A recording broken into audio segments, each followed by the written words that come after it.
Hey everybody, I get a lot of questions on the channel, and one of the most common ones is how do you figure out the price for a tree, or how much did the particular tree that I was working on that day cost to take down? I don't always know those answers, and even if I do, I don't always share them because it is part of the client's personal, private, financial information. And though some clients may not care, I am not going to take the liberty of divulging that information to the general public. So I thought the best way to maybe help some of you guys out is to make a video specifically about how to price trees, how to price tree work, and how to run the financial side of your business.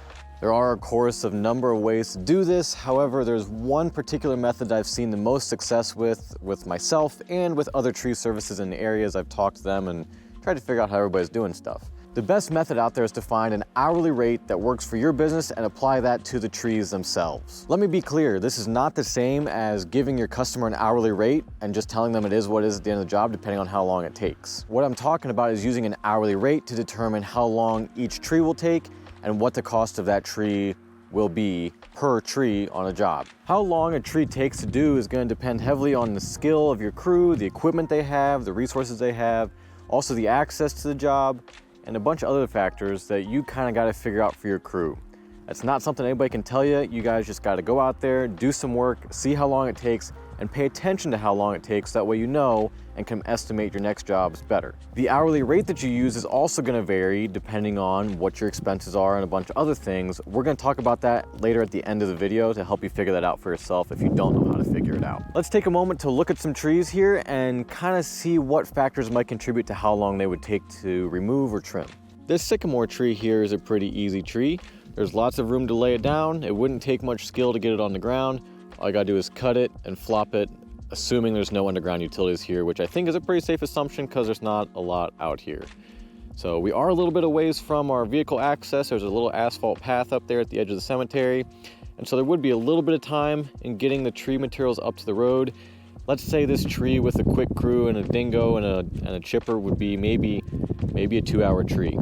This maple tree here is actually a little bit smaller than that sycamore, but it's got some obstacles here. We got some headstones, we got this driveway that we need to protect. It looks like it's a pretty substantial driveway, but it's probably just one layer of asphalt, and it's probably got some seal coat on it that we really don't want to tear up. It looks over there like it gets into some crispy stuff that's even more fragile. So this tree needs to probably be rigged down. That also means you've either got to have a bucket truck, a lift, or a climber. And so each one of those things might take a different amount of time to set up and use to get the tree down. Maybe this is an 1.5-hour tree for you. Maybe this is a 3-hour tree for you. It all depends on what equipment you have and how you have to go about it. On the bright side, this tree will probably make less of a mess. It won't take as much time to rake up because things are going to come down on the rope. They're not going to be falling, smacking the ground, turn into a million pieces and just make more debris that has to be raked up. The road here is also so close that you could put a chipper right next to the stump of this tree or wherever would suit you best, and stuff could come down on the rope and go straight into the chipper without wasting any time getting it from the tree to the chipper. This monster oak tree down here at the end of the road is a great example of a tree that would be most productively done with a crane. Yes, you could probably flop it with a little trimming around here to make it clear the power lines, but it would do a substantial amount of yard damage, and it can be done so much faster than even flopping it with a crane. There are companies in this area that will take and do 2 of these trees on 2 different sites in one day. They're wicked fast. They've got a crane crew that's dedicated to crane work. They've got 2 30-yard chip trucks. They got a big 20-inch chipper, and they will just devour these trees so fast. So they're doing these trees in maybe 4 hours, but to a crew that doesn't do a lot of crane work, maybe it's an 8 or 10-hour tree. Maybe to a crew that's just a climber and a helper, this tree would take 2 or 3 days. It all depends on how you want to do it and what resources you have. There is great crane access here. We've got road on this side, and then if we turn around, we've got road over here. And so there'd be a place to set the crane right here, put the chipper over there, and then haul wood out over here. Something else that's super important to consider when you're estimating the time for a job is the travel time. And I'm not talking about the amount of time it takes to get there when you punch the address into the GPS and you figure out the directions from the shop. That's not the time I'm talking about. I'm talking about the time from when your guys are getting out of their cars and getting into company trucks to when they put their feet on the ground at the job. We all know that is not the same as whatever the GPS tells you. There's always morning chit chat, there's always this, that, there's always grab this, grab that. A bunch of different things can go into that. And it's kind of important that you keep that time discipline too. You don't want guys wasting that time. It kind of gets easy to do because nobody wants to get started in the day sometimes, but you have to account for that time. We're also accounting for the ride home, the ride to the dump, the time it takes to dump stuff, dump wood, dump chips, all of that. Here, this maple tree is a little bit different. This would be a little bit of a tougher climb because we've got some weird spars and the top is missing out of it. It's been trimmed or died out. These two limbs have been trimmed back and so they're a little bit strange. So this tree, maybe this tree would take a little bit longer. Maybe this is a 4 or 5 hour tree. It depends on the skill of your climber and your ground crew. The terrain is also a little bit difficult here because the yard slopes off away from this asphalt toward those headstones. Might not look like a big deal on camera, but you might even have a hard time getting a dingo up and down this hill, especially in these snowy conditions. But even in the summertime, you go up and down a bunch, it might start to tear up the yard because there's going to be a lot of tractive force that the machine has to overcome to come up the hill. That might limit cleanup speed and contribute to the overall time on the tree. Of course, there's always a million different obstacles that you didn't think even existed until you show up on a job and they're in the way. So it's always just important to keep track of that stuff. So now that we've looked at those trees, let's mock one up on paper and see what the total time would be. Let's say the customer wanted to remove the sycamore in the tree line and that first maple. So we'll say the sycamore will take 2 hours. The maple will take 3 hours. Let's say it's 30 minutes from the shop, so that's an hour of travel. And let's say our dump site is 30 minutes away, just to make life easy. We're gonna probably have to make 2 trips, 1 for each tree. So let's say that's an hour as well. So that comes out to be a total of 7 hours. So that's nice. That gives us a pretty, straightforward path to the total time the job is gonna take. But that's only the first step in determining how much the job is going to have to cost in order for you to make money and the customer to get a fair price. Now we need to figure out what to charge per hour so we know how much to charge for the entire job. The best way to do this is to take your entire yearly expenses at the end of the year when you're looking at your finances and base your price off of your expenses. So let's say you got 3 guys on payroll. They're all making reasonable, decent money, 25, 30 bucks an hour. You've got fuel, you got insurance, you got workers' comp, you got all sorts of other expenses. Everything minus the money spent on assets, things like bucket trucks, chippers, mini skids, that kind of thing. Let's say that number for you at the end of the year is $200,000. If we want to make a 50% profit margin, which is a fair goal for a small business, we need to take this number, what it costs us to run our business per year, and we need to double it, and then divide that by the number of hours that we intend to charge for within a year. So if we double this, it equals $400,000, and then we need to divide this by the number of hours we work. 3 guys working for an entire year, no rainy days, no off season, anything like that, is gonna be a total of 6,240 hours. So let me do the math on this real quick. It equals $64.10 approximately. So that's what you need to charge to cover all of your expenses. Now you still need to cover the expense of equipment and other assets, so let's do the math for that real quick. In order to do this, you kind of got to figure out what it costs to own each piece of equipment per year. So let's say you have a $50,000 chipper and you're gonna need a new one of those every 5 years, for example. Let's say you've got 65 grand wrapped up in a decent bucket truck and that's gonna last you 10 years. Let's say you've got 2 pickup trucks. Those are costing 60 grand a piece anymore. Let's say you've got a dump trailer. Those cost like 10 grand now or something like that, at least around here. So we divide this by 5, divide this by 10, divide this by, let's say you're wearing the trucks out. Let's say you're keeping those for 10 years too. And this thing, dump trailers don't last for long. Let's say you only get 3 years out of that for some variety. So a chipper costs you 10 grand a year to own. Bucket truck costs 6,500 to own. Trucks are costing you 6 grand each, and the dump trailer's costing you $3,333 to be precise. So if we add all of these up, we end up with $31,833 per year in equipment. So let's double that. So we're making 50% profit margin on our equipment. and that equals $63,666. Kind of a spooky number. So if we divide this number by our 6,200 hour working year, we get approximately $10.20 per hour, which is really interesting because that's way lower than the cost of payroll and all of your other expenses. This is why equipment makes businesses so much more profitable. If you just had to pay guys to do all of the work, if you were doing this with wheelbarrows and a flatbed trailer and a pickup truck, super minimal equipment, and just hired more guys to solve your problem, your expenses would go up astronomically. Whereas if you buy more equipment, yes, your expenses go up and it's a little bit tough to get financing and everything like that, but it ends up being way more profitable and way more competitive in the long run. So now, if we add this hourly rate and this hourly rate together, we get a final hourly rate of $74.30 an hour. Now, just to make life easy, we can call that $75 an hour, but this is per man hour. And this is going to include everything. You need to be thinking about the fact that your bucket truck costs you money, whether it's getting used on the job or just sitting at home at the shop. You can't just go forgetting about it because it's going to cost you money no matter what. So this includes everything, but this is per man hour, it's not per crew hour. So if I want to break this down, let's say the crew always works together, they never split up or anything like that. The crew consistently needs this amount times 3, which is $225 an hour.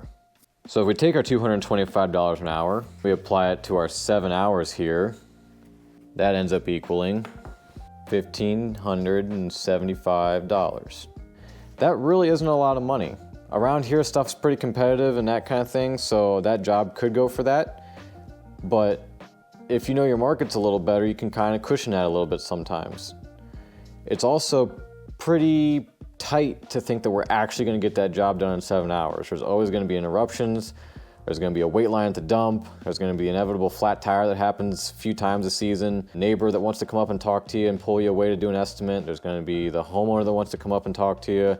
The homeowner that wants to talk to your rope guy while he's trying to do his job and you're waiting on him to do his job so you can rope the tree down. All that stuff ends up happening.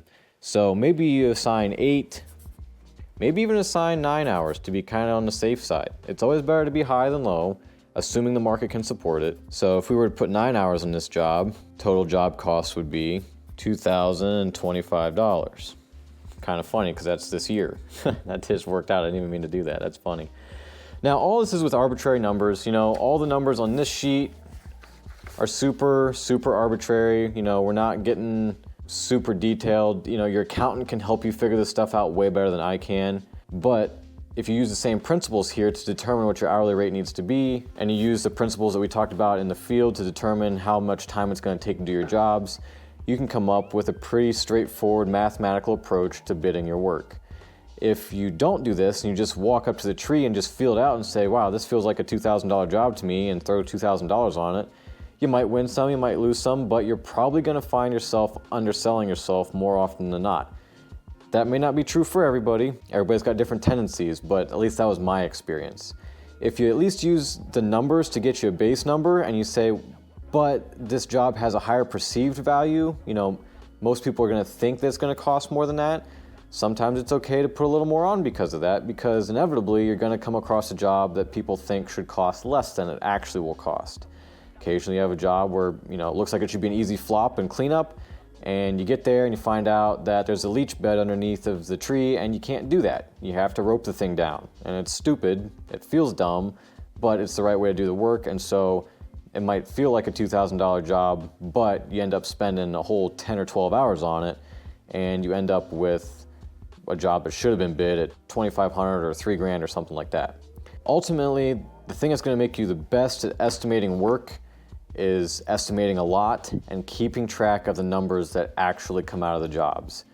It would be good to say, okay, we bid this job at 9 hours total, and then when you get to the end of the day, check how many hours you bid it for, and then check how many hours it actually took. And when I say how many hours it took, I'm talking about hours from when you left the shop to hours to when everybody got back to the shop. You don't want to be overbidding all the time. You don't want to be underbidding all the time. If you're consistently getting jobs that you overbid, you need to adjust your hourly rate so that way you're getting your hour estimates correct and you're still making money and still being competitive with the surrounding market.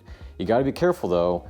Some people do like to get into the equipment a little too hard sometimes and end up with a bigger equipment expense than they can really afford in the given market that they're in, and it becomes a problem. The expensive equipment gets too burdensome and they have to sell it or they have to sell out or something like that. Another thing to consider that we didn't account for is this is assuming this number right here is a full working year for 3 guys who are only doing work that pays money. This is no shop work, this is no washing equipment, this is no sharpening chains, anything like that. Also, most areas have a working season and a non-working season or a slower season. This number you have to be really careful with and account for it appropriately. Our $75 an hour here is actually just a wee bit low for our area. I know of companies that are charging $85 an hour, and I know of companies that are charging $135 an hour. Davey Tree around here, I think, charged $135 an hour either last year or the year before, but Davey Tree also has a ton of overhead that us smaller guys don't have. Don't think that you can go out and charge Davey Tree prices without a name and a reputation like Davey Tree has to back it up. My final thoughts on all of these numbers is that it's really hard to make these numbers if you don't have some sort of data. If you don't have a year's worth of work to look back on and see what the numbers were, you're kind of shooting in the dark. I mean, I shot a lot in the dark here. These are not numbers that would fit my business. These are not numbers that would fit any of the businesses that I know, because I really don't know anybody else's numbers to be exact. But it's really tough to account for everything. You're always going to forget some stuff when you're kind of guessing at what the next year is going to be. So it's always best to use the previous year. If it's your first year and you don't have any idea, your best bet's to go on a daily basis. In other words, figure out what your costs per day are and make sure you're doubling that every single day that you work. One last thing to consider is rental equipment and other expenses. Sometimes you'll have a job like that big oak tree that you might need to rent a crane for. So around here, a rental crane for a day is right around $1,200 for a 38-ton crane. It's actually a pretty good price. That's way better than a lot of the rest of the country. That ends up being for an 8-hour day. So they're $150 an hour. So if we expected that big oak tree project to take a total of 10 hours with the crane and our crew that we have just discussed, we'd end up having 150 plus 225 and then multiplied by 10 for 10 hours, and that would end up equaling $37.50, which really is not a lot of money for that tree in some areas, but around here, I'm telling you, the big trees go for cheap because we've got some big tree services that really knock them out of the park and do 2 a day. The final thing that I want to end on is something I mentioned earlier. These numbers are so important, especially when you're multiplying numbers. A little bit of variance can throw the final number way off. And so if you have an accountant that can help you put these together, it will definitely save you way more money than that accountant is going to cost you. I went for a lot of years without using an accountant for my business, and I was just throwing numbers at jobs and I was hoping I was getting them, and there was no real relevance to any of it. I kind of worked off of daily expenses, but I didn't even know for sure what my daily expenses were, and it was a mess. So I finally got an accountant a couple of years ago, and we started sorting all this stuff out, and it all of a sudden started to make sense. My profit margins started looking way better, and for one, I just quit underbidding jobs so bad because I had a system. Even if this seems overwhelming for you, an accountant can really help you make it pretty straightforward. They're also looking at a number of other businesses, whether they're looking at other tree services or just other trades businesses in general, and they can kind of compare and tell you, yeah, you know, it's probably appropriate that you're making 50% profit margin, or, you know, ultimately it all comes down to the market price of the job. The market you're working in could be different for different reasons. Maybe there's a lot of tree services, maybe there's not very many. Around here in Northeast Ohio, we have a plethora of tree services, and so there's plenty of competition, and jobs get undercut all the time by people with pickup trucks going out there and doing work without insurance and all sorts of crazy stuff. It's not good. But if you're really going to compete with those guys, it's just a race to the bottom. You're not going to do well in the long run anyway. But no matter what, having these numbers and having a system gets you close and gives you a place to start, gives you a place to adjust from, and gives you a place to get better from. Working weekends and working more hours is not the path to a profitable business. Working hours that pay for themselves and working hours that are profitable absolutely is the way to a profitable business. Just for funsies, if all these numbers did work out and you did work every single working day of the year, you'd end up grossing $468,000, and if you did manage a 50% profit margin, you'd end up with $234,000 in profit. That's a pretty penny. Good luck to you guys. Have fun. Thanks so much for watching. I hope this video was helpful. If you have any questions, stick them in the comments below and I'll do my best to answer them. I'm no accountant, I'm just a tree guy, but this is what's worked for me up until this point, and I think it can be helpful for you too.